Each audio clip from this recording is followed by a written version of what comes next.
Yeah, at that time, good afternoon, everybody. And this is the topic which I am covering is the agrometrical measurement and the instrumentation part. And the main topic was a radiation, temperature, and evaporation and plant philosophy, physiology instruments. So this is the part I am covering. And mostly what I will do, I will go through very quickly the slides which I have shown here, and at the end of my presentation I have made some videos which will make a gist of what was shown here. So even if I'm running through the video, you will able to see in running through the slides at the end of my presentation. You will see a nice video where you will see the entire gist of whatever the number of slides they are there. So that will help in understanding more in detail about the presentation. So I always believe in scientific measurements. Then they should be proper, they should be appropriate, and they should have the proper sensitivity for the measurement. So scientific measurements, which always have related with the crop productivity, I believe, and risk reduction and policy decisions. Suppose we want to make some policies for this year crop, this one we can the basis of that always is the scientific measurements. So why agrometrical measurements they matter? You know the agrometrical measurements. It matters most because of some 2-3 reasons which I would like to highlight is that climate variability and crop risk, then water stress and irrigation efficiency, and then yield forecasting, insurance trigger. PM in our country we have Prime Minister's Fasal Bima Yojana. These schemes are are based on the weather observations which are generally being taken. So that's why these agrometeorological measurements, they're very very important. Then food security and climate resilience is one of the important factor which contribute for give it, and how this can contribute in agrometeorological measurements that I will show you in my coming slides, and role in precision agriculture. Now the agriculture is no longer be like what we used to do in a conventional way. Now we have to go with the precision agriculture in coming days. So measurements to decision chain. If you say what is the decision chain generally we go in when we talk about the measurements. First is the observations, then comes the data collection, then comes the quality assurance, modeling, and recommendations, and then policy implementation. So these in totality, these measurements leads to a policy implementation for any given institute, organizations, in a particular state level decision makings. So this policy implementation also can be help with the help of measurements techniques. So section was the fundamentals of measurements and observatory practices.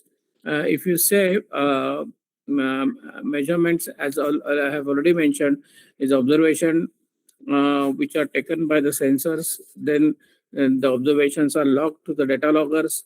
The quality control checks are being done. Then the data which is generated is going to the modeling, and then it goes through advisories, and then the policy making. All these things linked together. Then the traceability of measurement standard. When we talk about the quality control, there should always be a traceability of the standards.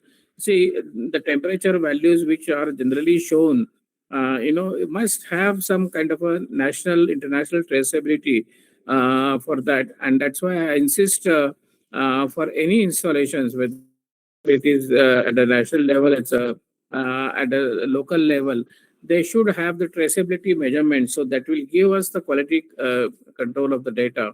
And this is the decision support integration. The kind of integration of what we'll be achieving out of this is, it's a decision support. We can take a decision based on this, integration. So the basic measurements of science, if you see what is the how the values, temperature values, humidity values, pressure values, radiation values, how they are measured, and what are the norms basically they are associated with these basic measurements of science. Is first is accuracy versus precision. So these two, I always believe when we choose a particular sensor, we should have the sense of measurements to see my sensor accuracy, whether my sensor are accurate within the given the standards or the norms by WMO or Agromet standards. For example, if I have to say the accuracy for the temperature sensor. If suppose I installed a temperature sensor in my farm, then the temperature sensor should have the accuracy of zero point 0.2 degrees centigrade, let us say, as prescribed by WMO. Then the sensor installed should provide the data values which have the accuracies of plus minus zero point 0.2 degrees versus the precision. I will come to that in this one. The precision is the long-term stability of that particular sensor. Then resolution and sensitivity. The sensor should. Uh, Hello,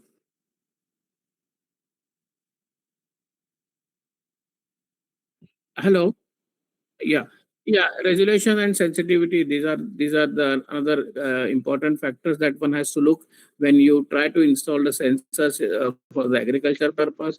Then calibrations, traceability, as I was mentioned in my previous slide. The traceability of the sensors is the most important. Whatever the type of instrument they are there, they must have the traceability with the national standards or the international standards. So that has to be adhered to. And then systematic and random errors, whatever the errors that are generated due to systematic and random, this one, that has to be addressed while taking the basic measurements into account. So these are all very very basics for any sensors to design, develop, and get the data accuracy. Now, if you see a typical observatory setup, we have a standard observatory setup, which is generally been. I can call it this as a standard observatory for agriculture purpose, and the standards are being maintained as per the local exposure conditions. And if you see what is the measurements of the height, if you see the observations are being taken, and at that time the standard height of measurement of the Stevenson screen. Now, what I have shown here is a Stevenson screen. The Stevenson screen have generally the four thermometers. They are placed inside the screen. One is the maximum thermometer, one is a minimum thermometer, the other one is a dry bulb temperature, and the other one is a wet bulb temperature. So all these four thermometers are aligned in a particular fashion inside the Stevenson screen. The Stevenson screen design itself is a very very typical, so that it will have a very nice flow of air throughout, so that it will give the correct measurements of the atmospheric conditions which are prevailing at, and the sensor, if they are accurate as per the our standards what we have defined, then it will give the accuracy of measurements within plus minus zero point 0.2 degrees for temperature, as we discussed. The standard height of measurement is always taken as 1.2 to 2 meters above the ground level, and this is universally been accepted, and this is universally been selected to have the measurements of this temperature, maximum, minimum, and dry bulb, wet bulb. This one is a temperature sensor, is at 1.2 to 2 meters. Then open field exposure. This there should not be any shadow This I have shown a video so that it will be more clear to have this video where you will get the actual field exposure conditions, how they are there. I mean, WMO has defined the exposure conditions in 4 or 5 categories. If the class one AWS site, or the site which is used generally for the agriculture purpose, they says that there should not be any obstacle within 100 meters of the circumference. I mean, there should not be any obstacle whatsoever, maybe in form of RCC construction, tree, or any other thing, so that these exposure conditions, they are classified into 4 or 5 classic class one is the one which I have told, it's 100 meters, no obstacle within 50 meters. If you say, then it's a class two. If there are no obstacle within 50 meters, then we can call them as a class two AWS or observatory. Then comes class 3, class 4, and so on and so forth. So these are all defined exposure conditions for each and every observatories and automatic weather stations, which forms a which forms a network for the agriculture measurements. Now, the surface, it should have a natural grass over it. Then distance from the obstruction and north-south alignment. See, this observatory should always be north-south aligned. This one. So let us come to a first sensor instrument, which is very useful for the agriculture point of view, because all the synoptic conditions, they occur due to the pressure variations. There is a low pressure forming, and then what is the pressure, and what are the associated weather due to that, what will happen. To measure that, it's a barometer that is generally being used. A mercury barometer is a conventional sensors which used from the generation. Then the generation have changed from mercury parameters. Now there was a capsule type sensors which are generally been seen, and we call them as a barograph. Then comes the aneroid barometer with the pressure capsule, and the laboratory standards and the operational field barometers are also shown here. And these are the generally used for the atmospheric pressure measurements. And this is the complete range of measurements that is there. So similarly, there are barometers. There are hydrostatic pressure, mercury barometers. Now, as it was told, that barometers which are there with the mercury, now they won't be in a use as per the WMO standards. Now we will go for the digital sensors, and digital pressure sensors are available, and they have been extensively used. What we have done, we have in 2014-15, we have installed a digital barometer in parallel with the mercury barometers, and we continuously took the observations for quite number of years. And then we want to, if we want to phase out this particular mercury barometers, then similar such arrangements that need to be made. How that can be phased out, I mean, you have to at least keep for a 1 year period the digital pressure sensor in parallel with the mercury barometer, and then check the variations, check the readings, and then you can confirm it, and then switch over to the digital barometer technique. As I was mentioning, in the thermometer, they are placed in a Stevenson screen. So this is the way they are installed. But as a thermometer also possesses the main sensor as a mercury, and these mercury sensors, they have to be phased out over a period of time. So subsequently, there was a development in a biometallic thermograph. So thermographs are being used widely for many years, and the construction of this particular system is shown here. How this particular thermograph, which gives the accurate measurements of temperature for the any observatory, and which is a reliable one. And we get a continuous record of the information right from 8:30 to next day 8:30. A continuous chart. The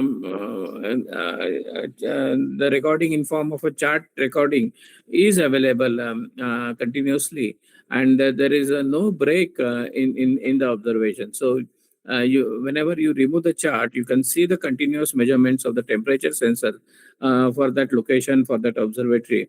But over a period of time, again, those things are changed to the digital sensors, platinum RTD type sensors. They have come. The platinum sensors, they generally they have very well linearly behaved with reference to the atmospheric temperature. So when there is a temperature change, the resistance value decreases when there is an increase in temperature, and they are exactly proportionately these things are linearly expansion takes place.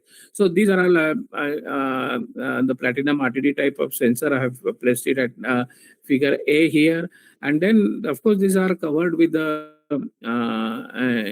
protective shields. We call it the plastic shields, and number of shields have to be minimum nine shields have to be there minimum. If it is more, then that also is okay. And then this protects the sensor, because we have the temperature and humidity both sensors together inside this particular platinum RTD type sensor. So there is always chance of getting dust getting accumulated on the sensors. So and that affects the performance of the temperature and humidity sensors. So they are generally like Stevenson screen. This ideal way to install this system is with the proper coverage, and the plastic FRP screen generally they have put over the sensor. So this is our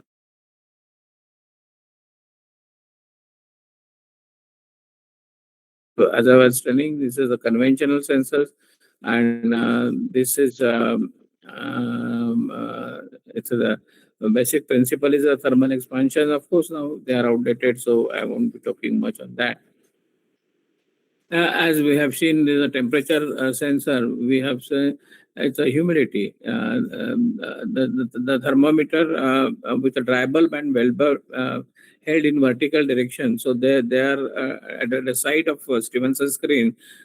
So they gives us the measurements of the humidity in the atmosphere, and hair hygrograph generally that is been used to measure the continuous recording of the atmospheric humidity for that particular observatory station. So these are hair hygrograph measures the atmospheric humidity. But then I was mentioning about that probe, a solid state probe where temperature and humidity both sensors are placed together, and you can see the down bottom. The, the the screen where a small square type of sensor is element is there, and that is the humidity sensors. Basically, it is having the hygroscopic property. It absorbs the atmospheric moisture, humidity from the atmosphere, and then it gets converted into humidity through a digital conversion. So these are all the latest techniques from the conventional instruments to the latest measurement. So psychrometers, they generally being used to verify the data. The left side on my screen, what was shown is a Asman psychrometer, which is having the fan-like arrangements, and they are used for the data comparison from the Stevenson screen humidity values, and the extreme right is a dry bulb and wet bulb temperature. So these are all the thermometers with a whirling handle, which is provided here, and by which you can whirl this both the sensors together, and you can see the temperature, dry bulb temperature and the wet bulb temperature, and measure the atmospheric humidity. See, for agriculture, the most important contributor is rain gauge. And for the rain gauge, we have an instrument called tipping bucket rain gauge. And see, we go again by the conventional method. Rain gauge, ordinary rain gauge is having the measuring glass, collecting flask. So this is a very ordinary. We used to call them an ordinary rain gauge, but they are very useful, and this can be installed at a dense network. Even some voluntary organizations, when school, colleges, they can give the observations with the help of this kind of ordinary rain gauge, where rainfall is collected in a funnel, and that rainfall measurements are seen or measured through a measuring glass, which is placed in the screen here, which I have shown. There is a natural siphon recording rain gauges. See, there is like I have told about the thermometers and hair agrograph. There this for a continuous recording of a rainfall. There is a natural siphon recording rain gauges are there, and you will see the rain collected through a collecting cover, and then it goes to it, it, it goes to a chamber which is calibrated, and that chamber, the level of the chamber, when it goes up, then it gives a marking on a recording chart, and it gives a continuous recording of the rainfall. So again, this chart is defined for 24 hours. So you will get a 24 hours continuous record of the rainfall which is occurring for that particular station. So this is the natural rain siphoning instrument, which is also these are the instruments. Basically, they are manufactured in India Meteorological Department in a workshop, and we used to manufacture this. But then now, over a period of time, now we are switching it to the digital measurements, and now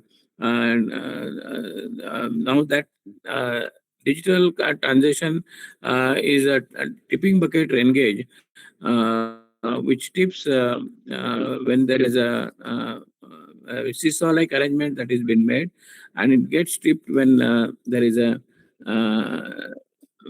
rainfall.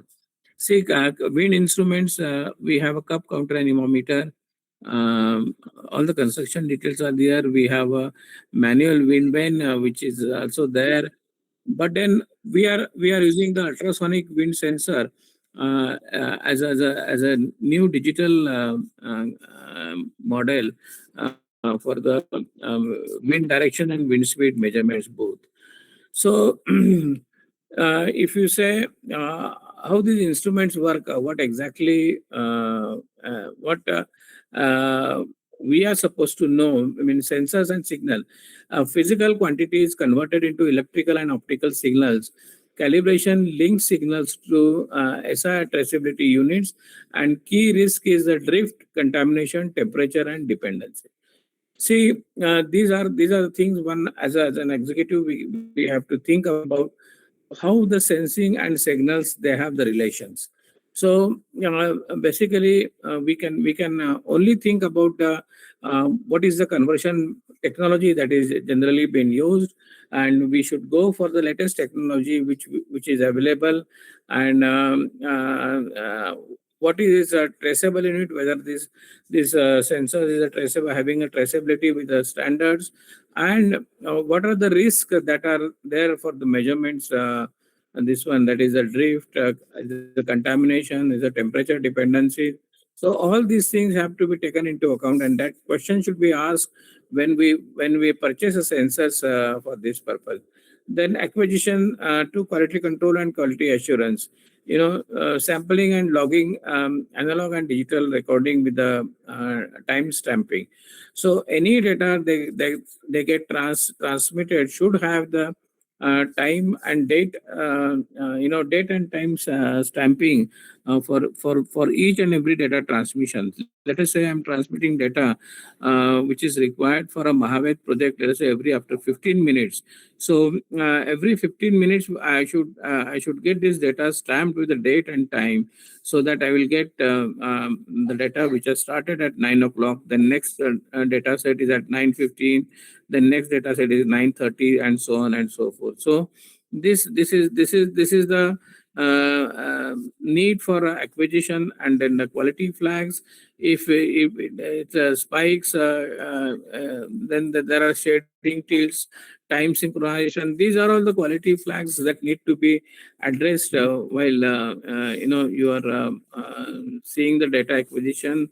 And then the maintenance, cleaning optics and batteries, and all these things have to be thoroughly checked before we place the order. And reporting and decision, daily, monthly, summary, all these things have to be taken into account. So traceability, calibration, schedule, and records, environmental shielding, wind, temperature, light, then optics cleaning, then proper sighting and exposure condition, data integrity, and safety control for the pressure vessels for pressure bomb. So these are all some of the executive focuses that we need to focus it on before we start any operational practices.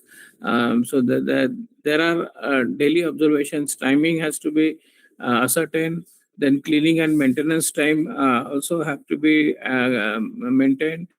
Like I want to clean the my TBRG for every, let us say, 15 minutes, or every after let us say 1 quarter. So I must get it cleaned every quarter, just before the summer monsoon, or just after the summer monsoon, during the summer monsoon, so summer period, or during the rainfall season. So whatever way you are defining this one, the cleaning procedure, that has to be set to define. Let us say I want, now the monsoon has started, so I must get all my drainages clean before the monsoon starts in our country. So that is the need of an hour calibration interval. So we must fix the calibration interval. So my temperature sensor should get traceability and calibrated in the field every, let us say, after 1 year.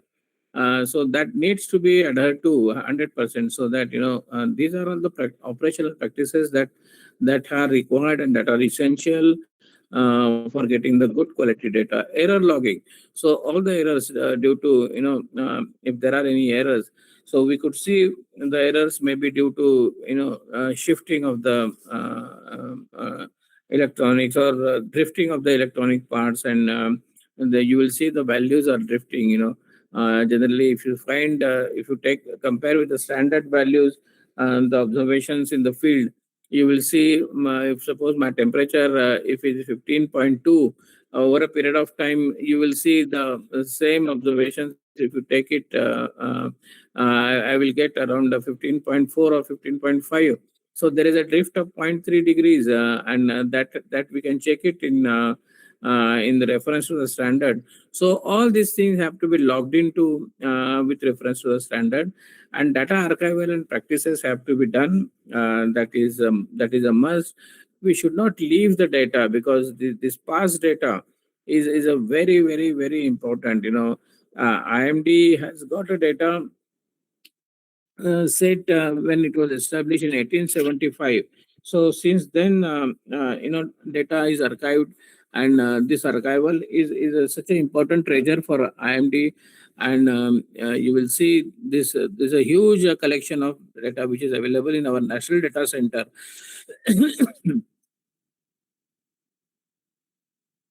And that data can be used for the climatic reference purposes, and the number of uses. Now you can see, if I get more than 100 years of data for my evaluation purpose and for my forecasting purpose, that data will be very useful. So whenever you are establishing any observatory station, you make a provision for the data archival also.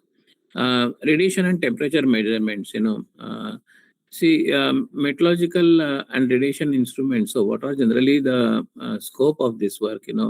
Where we can use this. Albedometer, photometer, spectroradiometer, sunshine recorder, dew recorder, quantum radiation sensor, pressure bomb apparatus, then thermograph, infrared thermograph.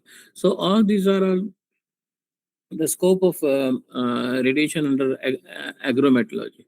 So albedometer, if you see albedometer how it works, then incoming radiation is, if you say it's 800 watt per square meter, reflected radiation 200 watt per square meter, then albedo is defined as a reflected versus incoming, and it's 0.25.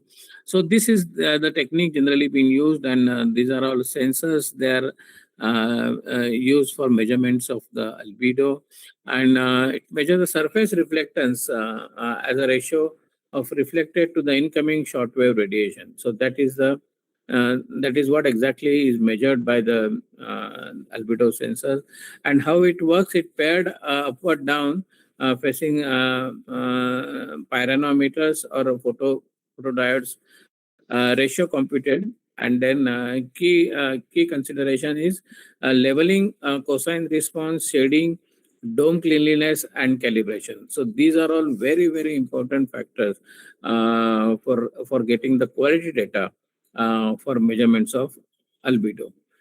See, in practical purpose, this is what I have shown. The sensor dome has to be cleaned properly. It's a level indicator, should be at the center. Otherwise, if that level indicator goes out, that means both the pyranometer may not be in line with the ground. So that care has to be taken. No nearby obstruction that is there, and mount stable. There is no vibrations. That generally there. And if suppose some tractor is moving or something is happening there, so vibrations to be avoided. And this is for albedo measurements. The vibration is a very critical part, and one should place at such a location where you should avoid the vibrations from the nearby this one. And then annual calibration record is to be maintained. So these are all some of the tips when we install the albedometer in your agriculture this one.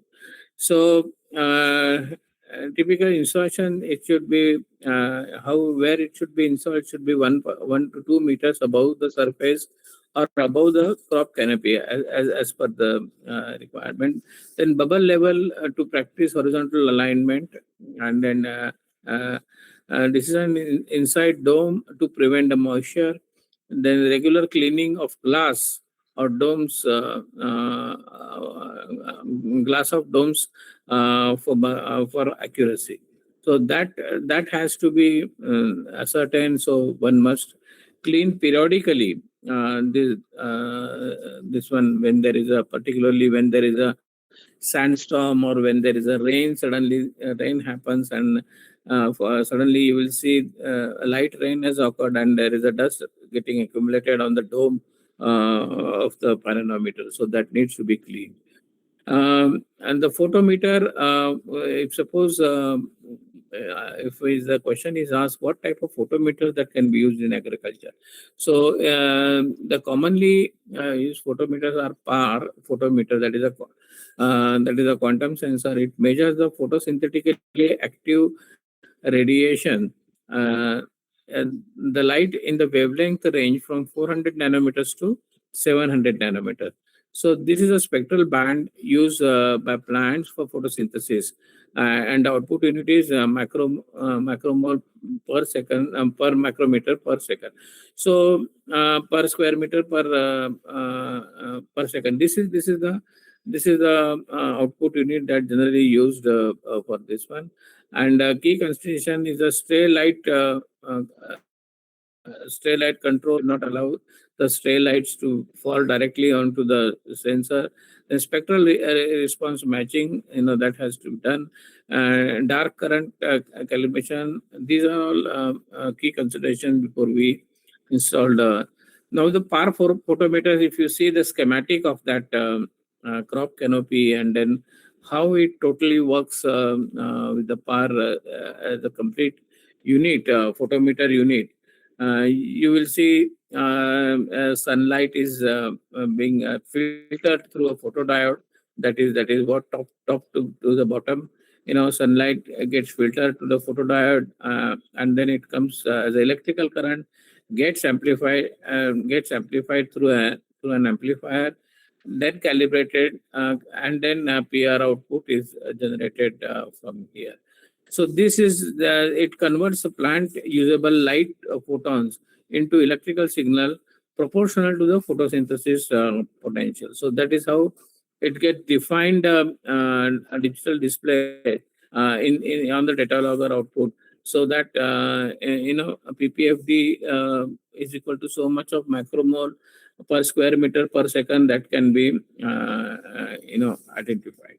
So see, these are all some of the specifications that need to be keep it in mind, because I feel this is a photometer is a very important factor, because the entire photosynthesis is based on agriculture is based on the photosynthesis which is taking place, and one must know what is that process, and what is that procedure, and what is the actual observations that exist in a given area. So that's how these are some of the specifications which I already discussed. And installation in crop field. So in advanced studies, we can go for advanced studies also once we have this the basic study of photometer. And photosynthesis rate estimation is one that can be very useful.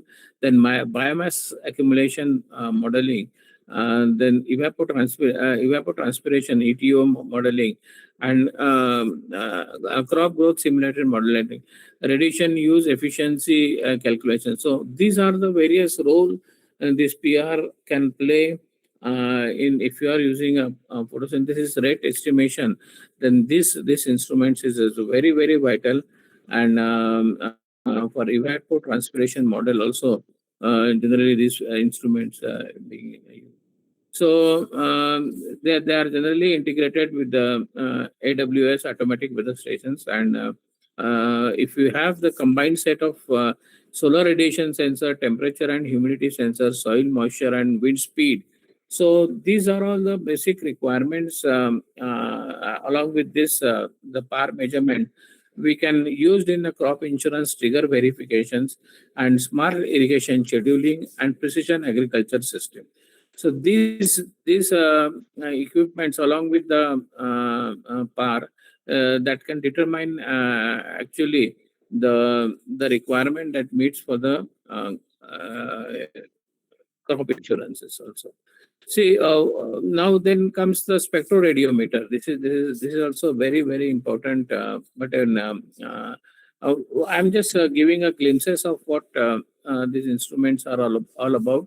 And spectroradiometer is an optical instrument that measures the spectral distribution of electromagnetic radiation, the intensity as a function of wavelength. So that is the basis of this one. And in agrometeorology, it is primarily used for measure of solar spectrum irradiance, reflected radiation from crop, then vegetation indices like NDVI, PRI, etc., and PR, that is photosynthetically active radiation in the range of 400 to 700 nanometers.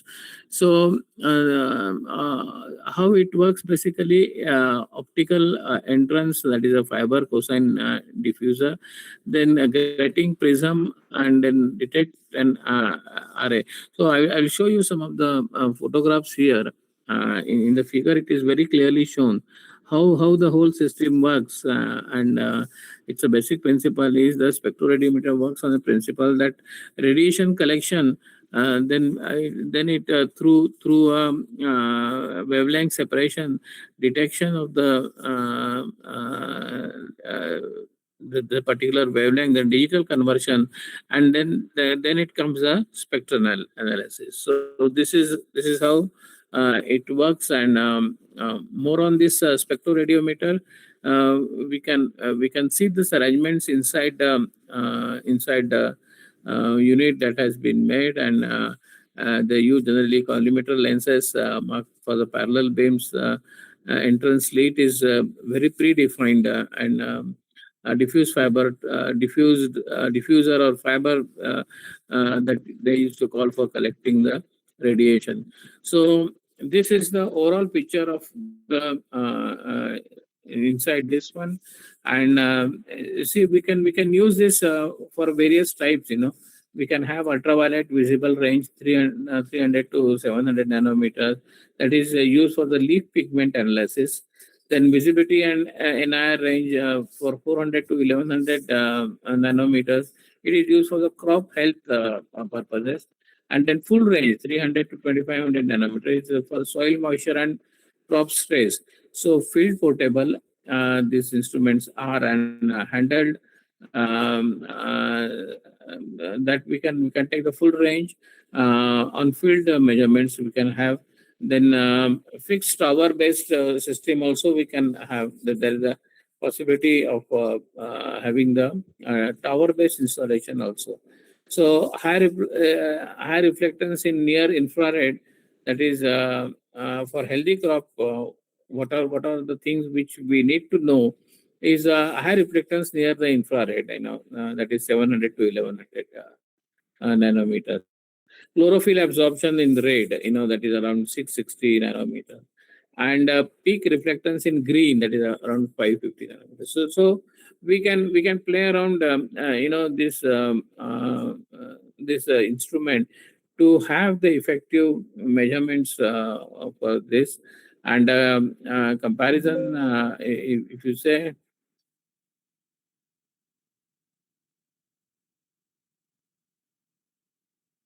for the comparison sake, you say it's a full spectrum, and a spectroradiometer and a photometer, if you say it's a single band, then accuracy is very high. Photometer is a moderate. Application is a research and modeling, and basic radiation measurements, that is the photometer is used. Cost is very high, whereas it is very low. But I think the organization, at least one organization of agrometeorological, they should have the spectroradiometer to have the research R&D of that particular area or that particular district. So this is what I have. This one, the spectroradiometer, that crop health. It is very useful for crop health monitoring. NDVI calculations using this one. Then photosynthesis and power. We can measure incident power and reflected power and absorbed power. So this is APR, that is possible. And we can have in a portable mode, as I was telling, and the flux tower integration also is possible. So this both the installations I have shown here. And then use in agrometeorology, drought and water stress detection, where water stress reduces, and then NIR reflectance PRI index that can be calculated. Then soil moisture and nutrient mapping, SWIR in this can be detected. So this is all about this spectroradiometer, and this information about these instruments is very vital for our agriculture purpose. Sunshine recorder, as you know, this is a very conventional, very old one, and a very useful one. A measurement for duration of bright sunshine, which is very useful for the crop measurements, crop growth.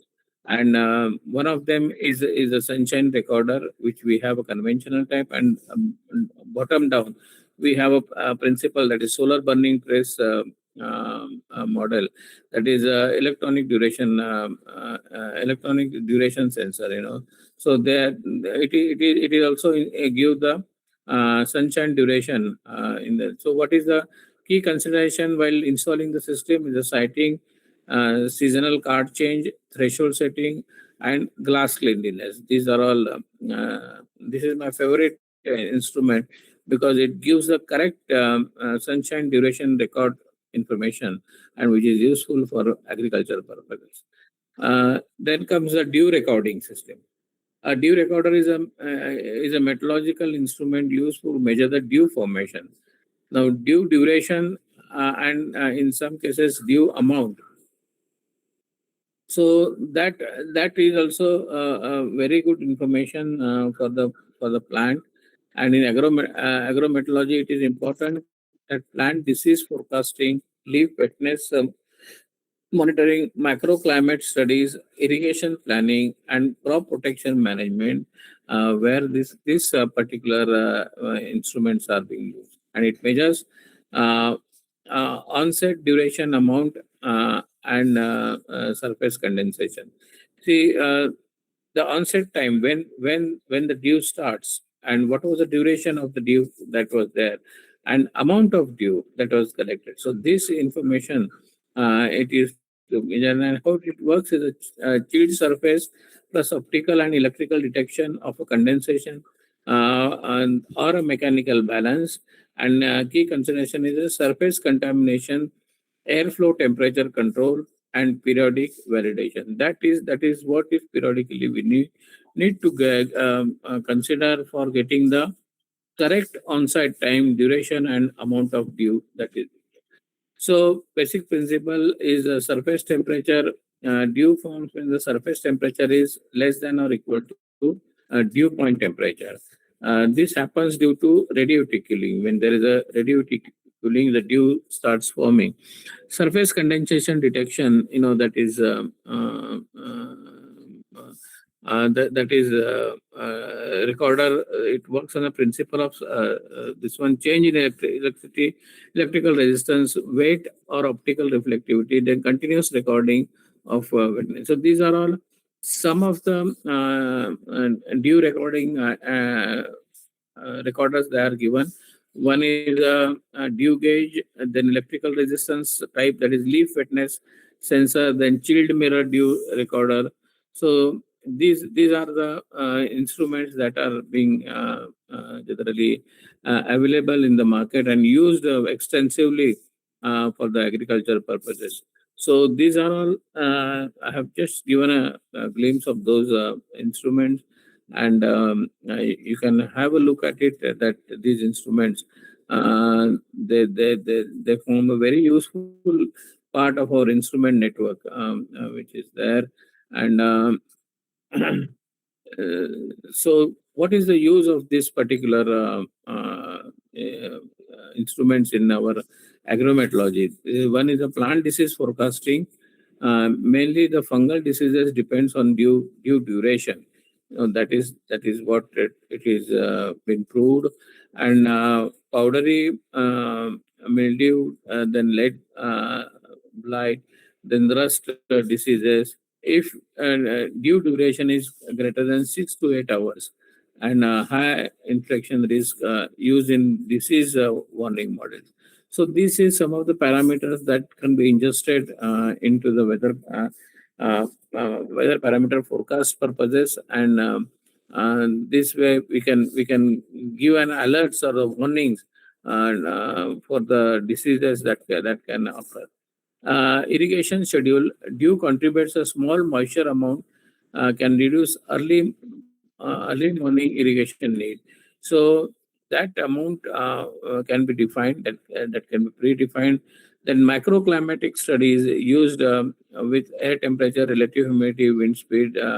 We can do the macro climate. Then standard exposure condition, it installed at a crop canopy height, avoid shading, open glass surface 1 to 2 meters above the ground level, and connected to the data logger automatic time. Then crop insurance and crop damage assessment. So dew combined with the low temperature, frost risk, and used for in horticulture and vegetable crops. Evapotranspiration studies, dew affects the early morning latent heat flux, surface energy balance, impact for precise irrigations and crop growth models. Now, this so for that we need this type of instruments very critically. And as I was mentioning, this is the due recorder measurements procedures that is being adopted. And okay, charging was not there. Yeah, practical example. In a grape cultivation, a due duration, if it is greater than 7 hours, and temperature is between 18 to 22 degrees centigrade, relative humidity is 90%. High powdery mildew risk is always there. These are a few of the calculations based on those trigger values that can be there. So, conclusion: dew recorder is a critical instrument in agriculture meteorology for disease modeling, irrigation planning, and macroclimate analysis. So, crop protection strategy. It enhances the predictive capability of crop weather interaction models, frost humidity monitoring, and precise agriculture systems. So dew gauges, you see, these are all some of the dew gauges. They are latest available in the market, and these instruments can be very useful for monitoring the dew depositions. That is, especially under arid and semi-arid areas. So inside the greenhouse also we can see this can be done. Then quantum sensor, power sensors installation. See, installation standards, above canopy measures incoming power. Below canopy, it measures the transmitted power, and level surface is required. Avoid shadow from mast, and regular diffuser cleaning. That is what it is required. So this is a practically shown the installation of quantum precision sensor. The potential application of quantum sensor is a IoT-based sensor boosts productivity and efficiency in the precision agriculture. The classical sensor face challenges like cyber attacks, then weak internet and high maintenance cost. So these are some of the classical sensor. And quantum sensor use entanglement and superposition to reach the greater accuracy and sensitivity. So quantum sensor in a precision farming boost the plant growth and monitor soil fertility for better crop management. They also help to remove harmful chemicals and contaminants from the water sources and food products. See, this is a power meter, generally quantum power meter I'm talking about. It's a psychrometric light on plant canopy, LED grow, and light meter, spectrum meter. So these instruments are generally been taken to the field and check it with the live data available there. So um, this is a bomb pressure chamber, or this particular gives a leaf and petiole or a stem segment is placed inside the sealed chamber. See, this is what it's shown in the figure, how it measures the plant tissues details. And it's a pressurized gas chamber, normally compressed nitrogen inside, and is slowly added into the chamber. As the pressure increases, at some point, the liquid contents of the sample will force out of xylem and will be visible at the cut end and the stem or a petiole. So the pressure that is required to do so is equal and opposite to the water potential of the sample. So this is how we can conclude that. And pressure bombs are field portable and mechanically simple, which makes the predominant method of water potential measurements in the field of land. So that is about this particular instrument, and then we can draw the PV curves based on this. So then plant stress detection and uh, uh, phenotyping with the thermal imaging technology. So non-contact measurements, crop stress detection. It's operated on a two cells battery. So we can see what is the stress that is occurring due to water deficit indexes, and we can see the crop water stress index that can be determined by this instrument, and this is installed in the field. And evapotranspiration is the plant philosophy of the instrument. So we can set irrigation triggers, validation of crop coefficient, that KC, benchmarking water productivity, diagnosis of heat, and selected. So this is the ET values. How this can be. Everybody knows about it. Evapotranspiration from soil plus transpiration through plants. So that combines, determines the evapotranspiration. And there are lysimeters, open pan evaporimeters, uh, porometers, photosynthesis, IRGA, and leaf areas, that is carbon canopy.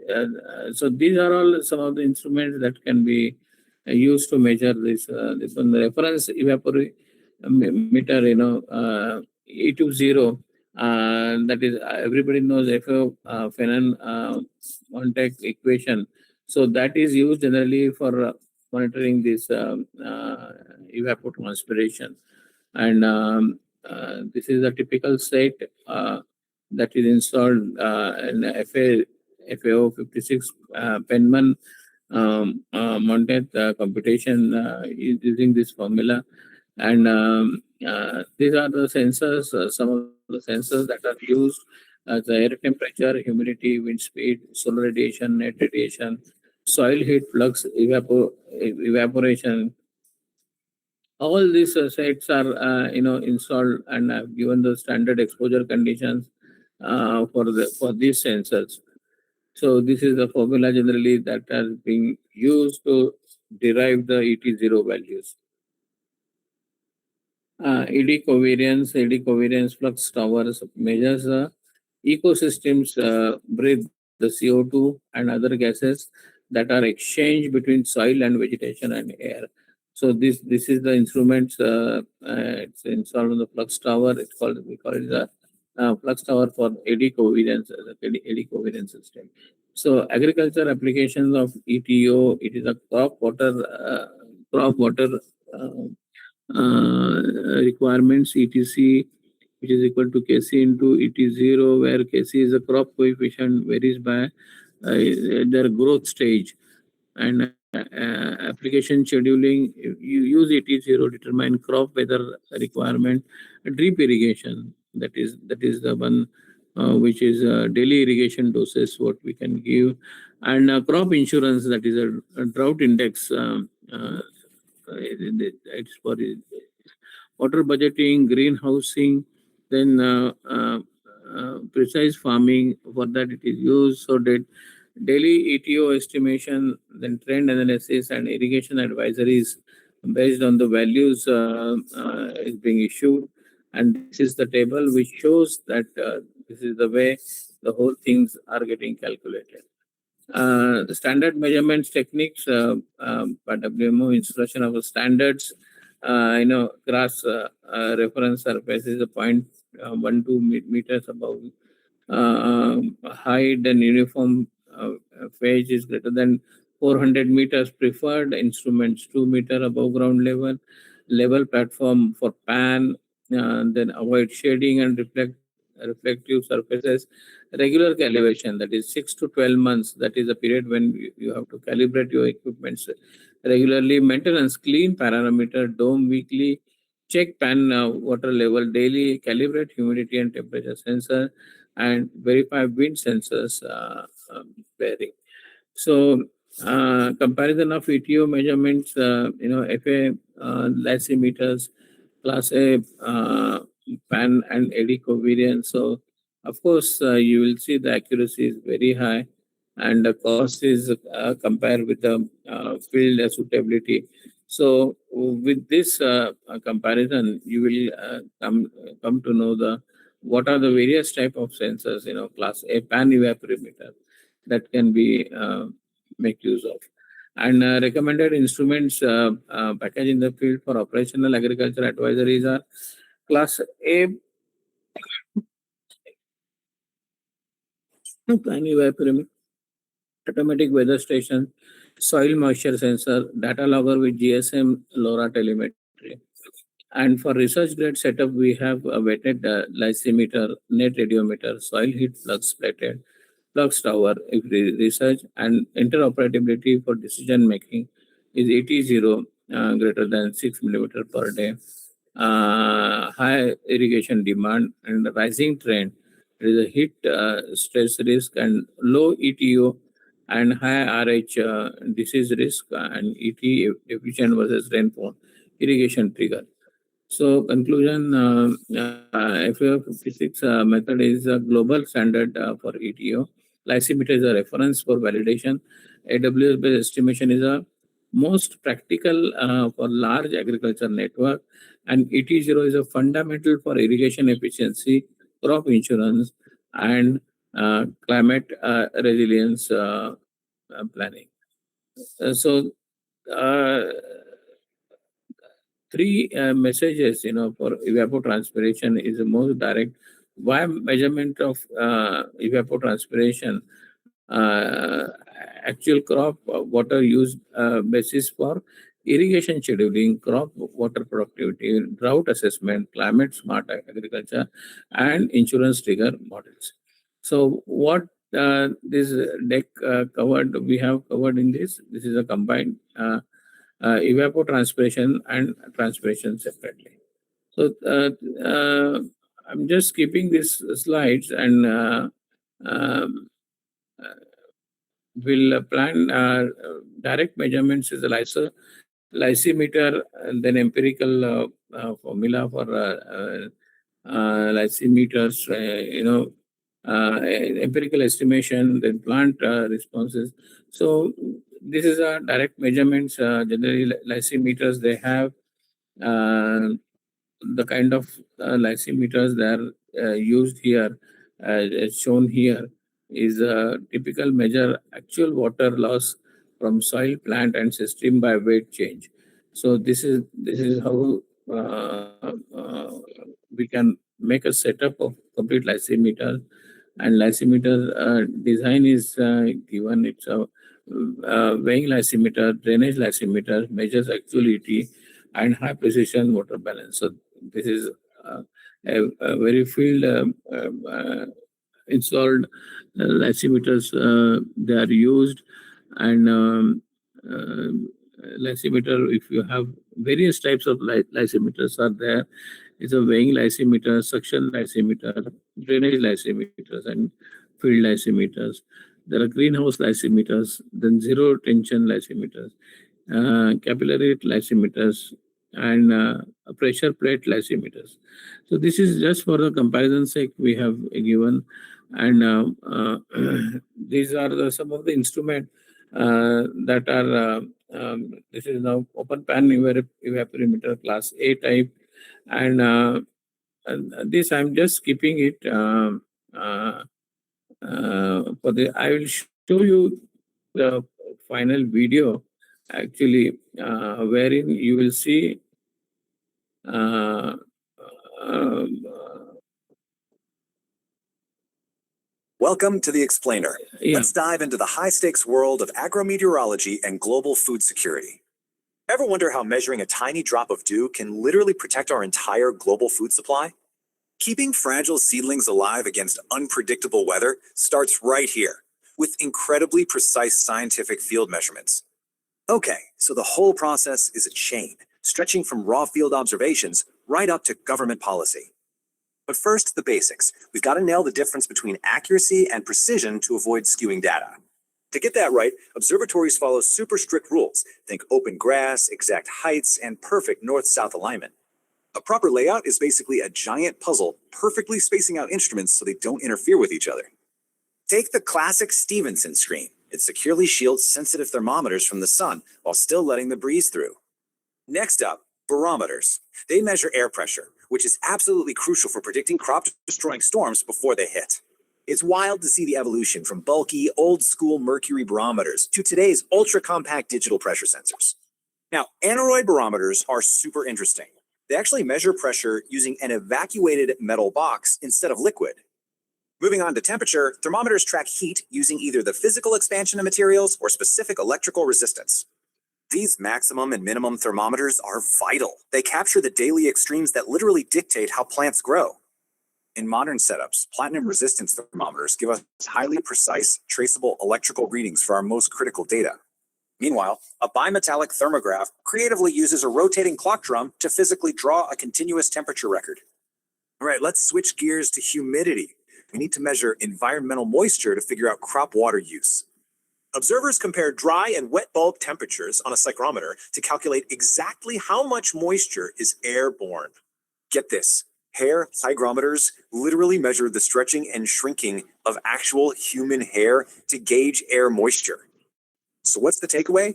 All these precise instruments directly power yield forecasting and modern precision agriculture. Mastering these exact micro measurements is basically the foundation for achieving true climate resilience and boosting crop productivity. It leaves us wondering, if we master these microscopic changes, could we completely drought-proof the future of farming?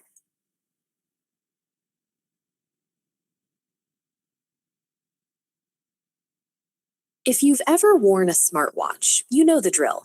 It tracks your heart rate, counts your steps, and even reminds you to drink water, all to catch a problem before you actually feel sick. Farmers today do the exact same thing for their crops. They can't rely on guesswork or wait for a field to look unhealthy to take action. They use a network of preventative tracking tools to keep plants alive. Think of an agricultural weather station like a high-tech health clinic, but built entirely for plants. It's a dedicated outdoor space filled with specialized instruments. The tools inside this clinic constantly monitor the farm's environmental vitals. By tracking the sun, the wind, and the soil, farmers can spot dangerous climate swings before they damage the crop. Securing the food we eat requires treating a field of wheat or corn with the exact same continuous, precise care as a patient in a hospital. The first major vital sign a farm needs to track is its moisture balance. This simply measures how much water is arriving from the sky and how much is leaving through evaporation. This image shows the inside of a mechanical rain gauge. Instead of just guessing if it rained hard, this device uses a paper chart and an automated mechanism to record the exact volume of liquid falling over a specific area. This is a hygrometer. By comparing the reading on the dry bulb thermometer at the top with the wet bulb thermometer at the bottom, farmers can calculate exactly how much moisture is in the air and how fast water is evaporating away from the plants. These tools give farmers a direct action plan.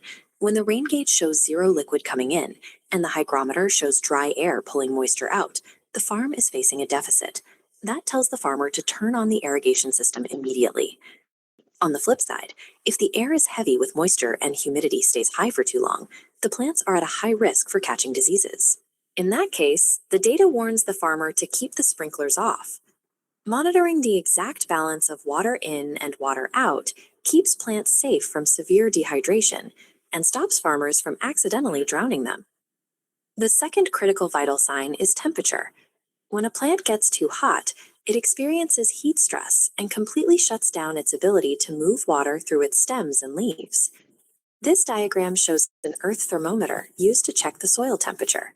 Notice how it requires a precise installation, angled exactly at 45 degrees to place the bulb 10 centimeters below the surface. Above ground, farmers can also check on the leaves themselves. Using infrared technology, they point a digital thermometer at the crop to read its exact heat levels without ever touching the plant. But to trust these readings, you need strict rules. Just like a doctor asks you to sit still before taking your blood pressure to get an accurate reading, these farming instruments only work if they are set up correctly. There is a global standard for placing these tools. The instruments must sit above a patch of natural grass, exactly 1.2 to 2 meters off the ground, and far away from any buildings or trees that might cast shadows or block the wind. Following these strict guidelines ensures that a 30-degree reading in an open field in India means the exact same thing to an agricultural scientist reading the data in Brazil. This local farm data feeds into a massive continuous information network shared around the world. Data travels a clear path, from field readings through quality checks into an action plan. This unbiased record acts as an automatic trigger for financial help. A severe heat wave instantly triggers an insurance payment, covering losses without waiting months for an inspector. Far beyond the daily chores of farming, this continuous flow of data helps planners design strategies to handle long-term climate changes and protect global food security. That perfect piece of produce on the grocery store shelf exists because of the relentless, invisible tracking that followed it every step of the way. The true secret to feeding a growing population relies on the meticulous science of measuring the world around the plants. When you finish a tough run, you probably check your wrist. Your smartwatch tells you exactly how fast your heart is beating and how much you've sweat.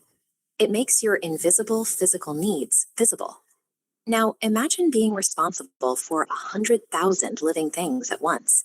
Imagine trying to figure out exactly how thirsty they are, or if they are on the verge of getting sick, just by looking at them. That is the challenge every farmer faces. To solve this, scientists created agrometeorology. Think of it as a field-sized fitness tracker. It is a network of specialized sensors that measure the weather and the physical health of the crops in real time. The goal is to turn those invisible environmental signals into clear, actionable data. It's an attempt to replace traditional guesswork with measurable physics. This diagram shows the most important number on a farm's fitness tracker, evapotranspiration, or ET for short. The concept is simple. It's the total amount of water evaporating directly from the dirt combined with the water sweating out of the plant's leaves. To track that water loss, researchers use a lysimeter. Underneath the dirt is a steel drum resting on sensitive springs. It operates like a giant buried scale. As water evaporates, the soil gets lighter, and the lysimeter records the exact amount of moisture lost. While the lysimeter measures what leaves the soil, this device, a soil moisture probe, checks what is still left underground. Those metal prongs sit in the dirt and send a constant update on how hydrated the roots are. By comparing exactly how much water the plants sweat out with what remains in the ground, a farmer knows the precise moment to turn on the sprinklers. They replace only the water that was lost without wasting a single drop. Moving from the roots to the surface, we also have to monitor the condition of the leaves, specifically by watching the morning dew. When water sits on a leaf for too long in humid weather, it creates the perfect environment for fungus to grow. A small patch of damp leaves can quickly rot an entire field. To monitor this, farmers install a leaf wetness sensor. Its gold grid-like surface is designed to hold on to moisture exactly like a real leaf does. Electricity runs continuously through that grid. When water droplets form on the sensor, the electrical resistance changes.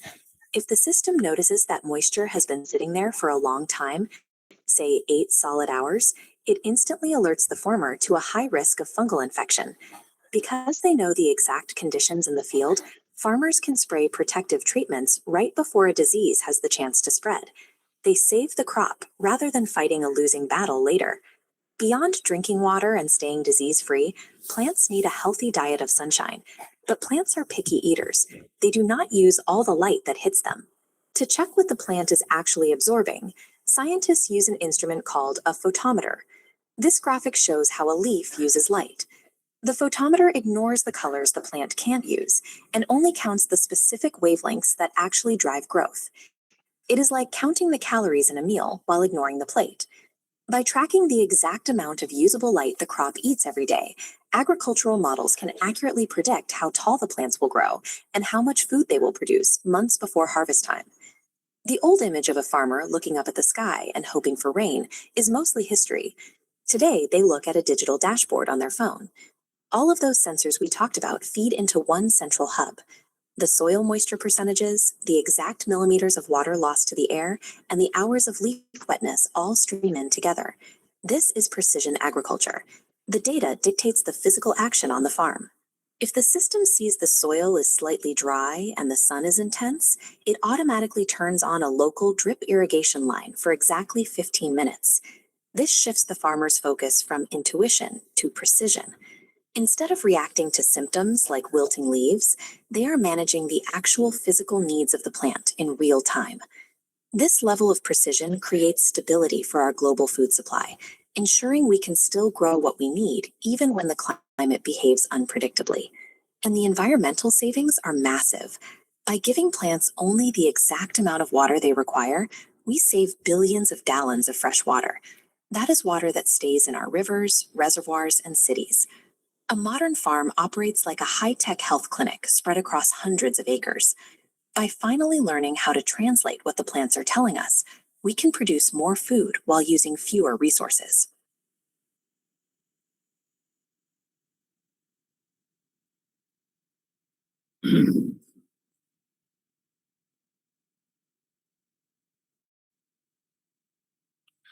Thank you so much. This is what in 3 video presentation I have shown the complete my presentation here, and this is how I must say thank you for patient hearing. Thank you so.